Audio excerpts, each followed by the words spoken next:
ഗഗൻ ഒരു ചെറിയ സാധാരണ ഗ്രാമത്തിലാണ് ജീവിച്ചിരുന്നത്. അവൻ അധ്വാനിയും സത്യസന്ധനുമാണ്. പക്ഷെ ഇതുവരെ അവന് തന്റെ ജീവിതത്തിൽ ഒന്നും നേടാനായില്ല. ഗഗനും ചിത്രയും രണ്ടുപേരും പരസ്പരം സ്നേഹിക്കുകയായിരുന്നു. ഗഗൻ ഗ്രാമത്തിന്റെ ഒരു വലിയ മരത്തിനടിയിൽ ഇരിക്കുകയായിരുന്നു. അവൻ തന്റെ മൊബൈലിൽ എന്തോ ജോലി ചെയ്യുകയായിരുന്നു. അപ്പോഴാണ് ചിത്ര അവിടേക്ക് വന്നത്. ചിത്ര, നീയോ? എന്തിനാണ് നിന്റെ മുഖത്തിൽ ഒരുപാട് വിഷമം കാണുന്നുണ്ടെന്ന് പറയൂ. നിന്റെ അച്ഛനും അമ്മയും എന്നെ പെണ്ണ് ചോദിച്ച് എന്റെ വീട്ടിലേക്ക് വന്നിരുന്നു. അപ്പോൾ എന്റെ അച്ഛൻ പറ്റില്ലെന്നൊന്നും പറഞ്ഞില്ല. പക്ഷെ ഇപ്പോൾ എനിക്ക് എന്തു തോന്നുന്നെന്നാൽ അദ്ദേഹം നമ്മുടെ കല്യാണത്തിന് സമ്മതിക്കില്ലെന്ന്. പക്ഷേ എന്തിനാ അങ്ങനെ പറയുന്നു? നിനക്ക് തന്നെ അറിയാമല്ലോ, എന്റെ അച്ഛൻ എന്നെ ആർക്ക് കല്യാണം കഴിപ്പിക്കാൻ ആഗ്രഹിക്കുമെന്നാൽ അവൻ ഒരുപാട് കാശുള്ളവനായിരിക്കണം, വലിയ കച്ചവടം ചെയ്യുന്നവനായിരിക്കണം. അച്ഛൻ നിന്റെ ബന്ധം വേണ്ടാന്ന് പറഞ്ഞിട്ട് വേറെ എവിടെയെങ്കിലും ബന്ധം തേടുന്നതിനു മുൻപ് നീ ജീവിതത്തിൽ എത്രയും പെട്ടെന്ന് ജയിച്ചു കാണിക്കണം. ഇങ്ങനെ പറഞ്ഞിട്ട് ചിത്ര അവിടെ നിന്നും പോയി. ഗഗൻ ആഴ്ന്ന് ചിന്തിക്കാൻ തുടങ്ങി. ദിവസങ്ങൾ ഇങ്ങനെ കടന്നുപോയി. ഗഗൻ എന്തെങ്കിലും വിജയിക്കണം എന്നതിനു വേണ്ടി അവിടെയും ഇവിടെയും ഒക്കെ അലയാൻ തുടങ്ങി. കുറച്ചു ദിവസങ്ങൾക്ക് ശേഷം ചിത്ര കരഞ്ഞുകൊണ്ട് ഗഗനെ കാണാനായി എത്തി. ചിത്ര കരയുന്നത് കണ്ടിട്ട് ഗഗൻ എന്തു പറഞ്ഞെന്നാൽ, എന്തു പറ്റി ചിത്ര? നീ എന്തിനാ കരയുന്നത്? ചിത്ര കരഞ്ഞുകൊണ്ടേ പറഞ്ഞു, ഇന്നലെ അച്ഛൻ നേതാവിനെ കാണാൻ ചെന്നിരിക്കുന്നു. പക്ഷേ എന്തിനാ? അച്ഛന്റെ ആഗ്രഹം എന്താണെന്നാൽ നേതാവിന്റെ മകനെ കൊണ്ട് എന്നെ കല്യാണം കഴിപ്പിക്കണമെന്ന്. പക്ഷേ നിനക്കും എനക്കും കല്യാണം നിശ്ചയമായല്ലേ? അങ്ങനെ ഇരിക്കുമ്പോൾ നിന്റെ അച്ഛൻ എങ്ങനെ ഗ്രാമത്തലവന്റെ മകന്റെ കല്യാണത്തിന് വേണ്ടി ചെന്ന് ചോദിക്കുന്നു? ഞാൻ അച്ഛനോട് ഇതും പറഞ്ഞു. പക്ഷെ അച്ഛൻ എന്നോട് എന്തു പറഞ്ഞെന്നാൽ, കുറച്ചു ദിവസത്തിനകം ഗഗനെ കൊണ്ടൊന്നും ചെയ്യാൻ സാധിച്ചില്ലെങ്കിൽ എന്നെ നിനക്ക് കെട്ടിച്ചു തരില്ലത്രേ. നേതാവിന്റെ മകനെ കൊണ്ട് എന്നെ കെട്ടിക്കുമെന്ന്. ഗഗൻ, ദയവ് ചെയ്ത് പെട്ടെന്ന് എന്തെങ്കിലും ചെയ്യേ, ഇല്ലെങ്കിൽ എന്റെ അച്ഛൻ വേറെ എവിടെയെങ്കിലും എന്നെ കല്യാണം കഴിപ്പിച്ചയക്കും. ചിത്ര, ഞാൻ ഏൽക്കുന്നു. ഞാൻ ഗ്രാമത്തലവന്റെ മകനെ പോലെ പൈസക്കാരനല്ല. പക്ഷെ നീ പറയുന്ന കാര്യങ്ങൾ അത്ര പെട്ടെന്ന് നടക്കില്ലല്ലേ? എന്തെങ്കിലും ചെയ്യേ, എന്തെങ്കിലും ആലോചിക്ക്. എന്തെങ്കിലും ഒന്ന് ചെയ്ത് നീ പെട്ടെന്ന് തന്നെ വളരെ വലുതായി വിജയിക്കണം. ഗഗൻ ഭയങ്കരമായി ചിന്തിക്കാൻ തുടങ്ങി. പെട്ടെന്ന് അവന്റെ കണ്ണുകൾ പ്രകാശിക്കാൻ തുടങ്ങി. ഐഡിയ. എന്ത് ഐഡിയയാണ്? ഞാൻ കണ്ടിട്ടുണ്ട്, സിറ്റിയിലുള്ള ആൾക്കാര് പാനിപൂരിനെ വളരെ വ്യത്യസ്തമായിട്ട് ചെയ്യുന്നുണ്ട്. ഒരു പക്ഷേ ഞാനും സിറ്റിയിൽ ചെയ്യുന്നതിനെ പോലെ പാനിപൂരിനെ ഇവിടെ ചെന്ന് വിറ്റാൽ കുറച്ച് സമയത്തിൽ ഒരുപാട് പൈസ എന്നെ സമ്പാദിക്കാൻ പറ്റും. നിന്റെ ഐഡിയ വളരെ നന്നായിട്ടുണ്ട്. പക്ഷെ ലേറ്റ് ആക്കാതെ വേഗം തന്നെ തുടങ്ങ്. ഇങ്ങനെ പറഞ്ഞിട്ട് ചിത്ര അവിടെ നിന്നും പോയി. കുറച്ചു ദിവസത്തിനകം ഗഗൻ പാനിപൂരി കടയിട്ട് കച്ചവടം ചെയ്യാനായി തുടങ്ങി. അവിടെ വരുന്ന കസ്റ്റമേഴ്സ് ഒക്കെ പാനിപൂരി കഴിച്ചിട്ട് ഒന്നും തന്നെ മിണ്ടാതെ പോകുന്നു. ഗഗന് വളരെ വിഷമമായി. ഒരു ദിവസം ഗഗൻ തന്റെ കടയുടെ അടുത്ത് നിൽക്കുകയായിരുന്നു. അപ്പോഴാണ് ചിത്ര വന്നത്.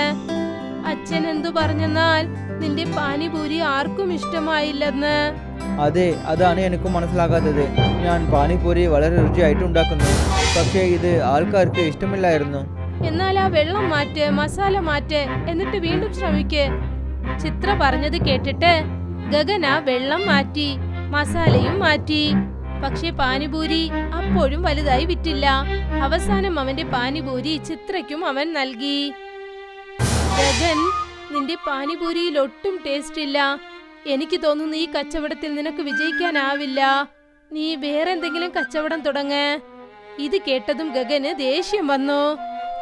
ഇല്ല, ഞാൻ ഈ വ്യാപാരത്തിൽ തീർച്ചയായിട്ടും വിജയിക്കും. ഞാൻ പാനിപൂരി വ്യാപാരം വിടില്ല. ഞാൻ തീർച്ചയായിട്ടും ഇതിൽ വിജയിക്കും. അന്ന് മുതൽ ഗഗൻ പാനിപൂരി ചെയ്യുന്നതിനുള്ള പുതിയ പുതിയ രീതിയിലുള്ള ശ്രമങ്ങൾ നടത്തിക്കൊണ്ടിരുന്നു. ഒരു ദിവസം ഗഗൻ കാട്ടിലിരുന്നു കൊണ്ട് ആഴ്ന്ന് ചിന്തിക്കുകയായിരുന്നു. അവന്റെ മനസ്സിൽ ഒരേ ഒരു വിഷമമേ ഉണ്ടായിരുന്നുള്ളൂ. അങ്ങനെ അവൻ പെട്ടെന്നൊന്നും ചെയ്തില്ലെങ്കിൽ പിന്നെ ചിത്ര അവന് എന്നേക്കുമായി നഷ്ടപ്പെടും. അപ്പോഴാണ് അവിടേക്കൊരു സ്വാമിജി വന്ന് അവന്റെ അടുത്തിരുന്നത്. എന്ത് കാര്യമാണ് മോനെ?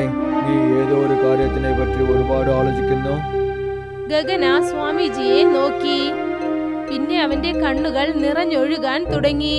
നീ ഒരു ആൺമകനാണ്. ആൺമകന്റെ കണ്ണുകളിലുള്ള കണ്ണീര് നല്ലതല്ല.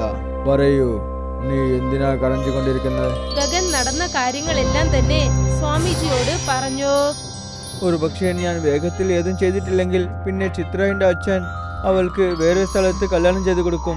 അത് കേട്ടതും ആ സ്വാമിജി വളരെ രഹസ്യമായ രീതിയിൽ ചിരിക്കാൻ തുടങ്ങി. ഒരുപാട് ശ്രമിച്ചിട്ട് പോലും കാര്യം ശരിയായിട്ട് നടന്നില്ലെങ്കിൽ പിന്നെ ആ വഴി ഇന്നും ശരിയായിട്ട് വരില്ല എന്നാണ് അർത്ഥം. എനിക്ക് ഒന്നും മനസ്സിലായിട്ടില്ലല്ലോ. നമുക്ക് സുലഭമായിട്ട് വിജയം കിട്ടിയിട്ടില്ലെങ്കിൽ അപ്പോൾ ആ ദൈവം നിനക്ക് ഇതിനേക്കാളും ഒരു വലിയ വിജയത്തിനെ തരുമെന്നർത്ഥം. ഇപ്പോൾ ഞാൻ പറയുന്നത് ശ്രദ്ധിച്ചു നോക്ക്. ഇവിടെ നിന്ന് കാട്ടിന്റെ അകത്ത് നേരെ ചെന്നുകൊണ്ട് തന്നെ ഇരിക്കെ അവിടെ നിനക്ക് ഒരു കുക കണ്ണിൽ പെടും. ആ കുകയുടെ അടുത്ത് ചെല്ല്. അവിടെ പോയതിനു ശേഷം നീ മാറിപ്പോകും. പക്ഷേ ഓർമ്മിച്ചോളൂ, ആ കുകയുടെ അടുത്ത് നീ എന്തൊക്കെ കാണുന്നുണ്ടോ അതിന്റെ രഹസ്യം ആർക്കും അറിയാൻ പറ്റില്ല. ഇങ്ങനെ പറഞ്ഞിട്ട് ആ സ്വാമിജി അവിടെ നിന്നും പുറപ്പെട്ടു പോയി. ആ സ്വാമിജി പറഞ്ഞത് കേട്ട് ഗഗൻ അതിൽ വലിയ ആഴമുള്ളതുപോലെ തോന്നി. ഉടനെ അവൻ എണീറ്റു കാടിനെ നോക്കി പുറപ്പെട്ടു നടന്നു. ഒരുപാട് ദൂരെ ചെന്നതിന് ശേഷം അവന് ആ കാട്ടിൽ ഒരു ഗുഹ കാണാൻ സാധിച്ചു. ഇത് ആ കുകയാണെന്ന് തോന്നുന്നു. ഇതിനെ പറ്റിയല്ലേ ആ സാധു എൻ്റെ അടുത്ത് പറഞ്ഞത്. ചെന്ന് നോക്കാം, ഈ കുകയുടെ അടുത്ത് അങ്ങനെ എന്താണുള്ളത്. ഇങ്ങനെ പറഞ്ഞിട്ട് ഗഗൻ ആ ഗുഹയുടെ അകത്തേക്ക് ചെല്ലാൻ തുടങ്ങി. അകത്ത് ചെന്നതും പെട്ടെന്ന് ഒരു വല്ലാത്ത പ്രകാശമുണ്ടായി. അടുത്ത ക്ഷണം തന്നെ ഗഗന് ആ ഗുഹയുടെ അകത്ത് മറ്റൊരു കതകുള്ളത് അവൻ കണ്ടു. ഗഗൻ ആ കതകിനെ കടന്നു ചെന്നതും തന്നെ അവൻ ഒരു വ്യത്യസ്തമായ കാടിനകത്തേക്ക് ചെന്നു. മുൻപിലുള്ള കാഴ്ച കണ്ടിട്ട് ഗഗൻ വല്ലാതെ ആശ്ചര്യത്തോടെ നിന്നു. മുൻപിൽ വർണ്ണങ്ങൾ നിറഞ്ഞ ഒരു ഭംഗിയുള്ള ലോകമുണ്ടായിരുന്നു. മുൻപിൽ പാനിപൂരിയെ പോലെ റൗണ്ട് റൗണ്ടായ വീടുകളുണ്ടായിരുന്നു. ആ വീടിന്റെ ചുമരുകൾ സ്വർണ്ണ നിറത്തിലും പിന്നെ ചുവന്ന നിറത്തിലുമായിരുന്നു. അതായത് പാനിപൂരിയും കുർക്കുറയും അലങ്കരിച്ചതുപോലെ ആ തെരുവുകളുടെ ഇടയിൽ ചെറിയ വഴിയുണ്ടായിരുന്നു. അതിന്റെ നടുക്ക് മസാല നിറഞ്ഞ ചെറിയ കുളങ്ങളുണ്ടായിരുന്നു. ആ വെള്ളത്തിൽ നിന്നും ബോളുകൾ വരികയായിരുന്നു. അവിടെയുള്ള ജനങ്ങളും വ്യത്യസ്തരായിരുന്നു. ചെറിയ ഉരുണ്ടകളെ പോലെ അവരുടെ മുഖങ്ങൾ പാനിപൂരിയെ പോലെ ഇരുന്നു. ചിലരുടെ മുഖത്ത് മല്ലിയിലയുടെ പച്ചപ്പുണ്ടായിരുന്നു. പിന്നെ ചിലരുടെ മുഖത്ത് ചെറിയ പുളിപ്പിന്റെയും രുചിയുടെയും മാധുര്യവും. എന്താ ഇത്? ഇവരിനെ കാണാൻ സാധാരണ മനുഷ്യരെ പോലെ അല്ലല്ലോ. ഇവരുടെ മുഖങ്ങൾ കാണാൻ പാനിപൂരി പോലെ ഉണ്ടല്ലോ. ഇതൊക്കെ എങ്ങനെ സാധ്യമാണ്? ഗഗൻ വളരെ ആശ്ചര്യത്തോടെ മുൻപിലോട്ട് നടന്നു ചെന്നു. എന്നിട്ട് ആ ഗ്രാമം മുഴുവൻ ചുറ്റി നോക്കാൻ തുടങ്ങി. അത് കണ്ടപ്പോൾ അവൻ എന്തു തോന്നിയെന്നാൽ അവിടെയുള്ള ഓരോ കാര്യങ്ങളും പാനിപൂരിയുമായി ബന്ധമുള്ളതുപോലെ. അപ്പോഴാണ് മുൻപിൽ ഒരു പെണ്ണ് വന്നത്. അവൾ ശരിക്കും കാണാൻ പാനിപൂരിയെ പോലെ തന്നെയായിരുന്നു. നീ ഒരു മനുഷ്യനല്ലേ? ശരി, നീ എങ്ങനെയാ ഇവിടേക്ക് വന്നത്? ഗഗൻ അവളെ ശ്രദ്ധിച്ചു നോക്കി. പിന്നെ അവന്റെ കഥകൾ മുഴുവനും പിന്നെ അവന്റെ ജീവിതത്തിൽ നടന്ന എല്ലാ കാര്യങ്ങളും അവളോട് അവൻ പറഞ്ഞു. മനസ്സിലായി. എന്ന് വെച്ചാൽ നിന്നെ സ്വാമിജിയാണ് ഇവിടേക്ക് അയച്ചതല്ലേ? എന്നാൽ നീ എനിക്കൊരു വാക്ക് നൽക്. നീ ഈ ലോകത്തെ കുറിച്ച് ആരോടും പറയരുത്. കാരണം ഇത് പാനിപൂരികളുടെ ലോകമാണ്. ഗോകുലും ശരിയെന്ന് സമ്മതിച്ചു. ഞാൻ നിനക്ക് പാനിപൂരി ചെയ്യാൻ പറഞ്ഞു തരാം. പക്ഷേ 2 കാര്യങ്ങൾ ചെയ്യണം. ആദ്യം നീ പാവപ്പെട്ടവർക്ക് പാനിപൂരി വെറുതെ നൽകണം. രണ്ടാമത് ഈ ലോകത്തെ കുറിച്ചുള്ള രഹസ്യം നീ വേറെ ആരോടും പറയരുത്. ഗോകുൽ 2 കാര്യങ്ങളും സമ്മതിച്ചു.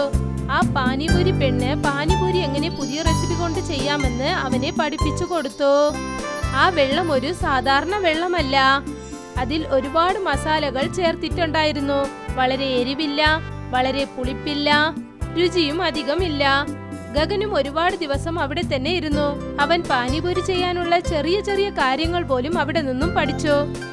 ഒരു വിധേന ഗഗൻ പാനിപൂരി ചെയ്ത് പാനിപൂരി പെണ്ണിന് നൽകി. കൊള്ളാം, ഞങ്ങളുടെ ലോകത്ത് ചെയ്യുന്ന പാനിപൂരി പോലെ തന്നെ ചെയ്തിട്ടുണ്ട്. ഇത് നീ നിങ്ങളുടെ ലോകത്ത് നൽകിയാലുണ്ടല്ലോ, ജനങ്ങൾ പാനിപൂരി കഴിക്കുന്നതോടൊപ്പം അവരുടെ വിരലും ചേർത്ത് കഴിക്കും. ഇത് കേട്ടിട്ട് ഗഗൻ ചിരിക്കാൻ തുടങ്ങി. കുറച്ചു ദിവസത്തിന് ശേഷം ഗഗൻ ഗുഹയിൽ നിന്നും പുറത്തേക്ക് വന്നു. ആ ഗുഹ എന്നേക്കുമായി മൂടപ്പെട്ടു. ഇപ്പോൾ ഗഗൻ നന്നായി മാറിയിരുന്നു. ഗഗൻ വീണ്ടും പാനിപൂരി കട തുടങ്ങി. പക്ഷെ ഇപ്പോൾ ആരൊക്കെ പാനിപൂരി കഴിച്ചോ അവരെല്ലാം ഞെട്ടിപ്പോയി. ജനങ്ങളൊക്കെ പറയാൻ തുടങ്ങി, വാവ്, ഇതുവരെ ഇങ്ങനെ ഒരു രുചി കഴിച്ചിട്ടേ ഇല്ല. ഗഗൻ പാവപ്പെട്ടവർക്ക് സൗജന്യമായി പാനിപൂരി നൽകാൻ തുടങ്ങി. പതുക്കെ പതുക്കെ അവന്റെ പേരും പ്രശസ്തി ആർജിക്കാൻ തുടങ്ങി. ഗഗൻ അങ്ങനെ വിജയിച്ചു. അങ്ങനെ ഒരു ദിവസം അവനും ചിത്രയ്ക്കും കല്യാണം കഴിഞ്ഞു. ഗഗൻ ഇക്കാര്യം എന്നേക്കും രഹസ്യമായി തന്നെ വെച്ചിരുന്നു. അതായത് അവൻ പാനിപൂരി ചെയ്യാൻ എങ്ങനെ പഠിച്ചു എന്നത്.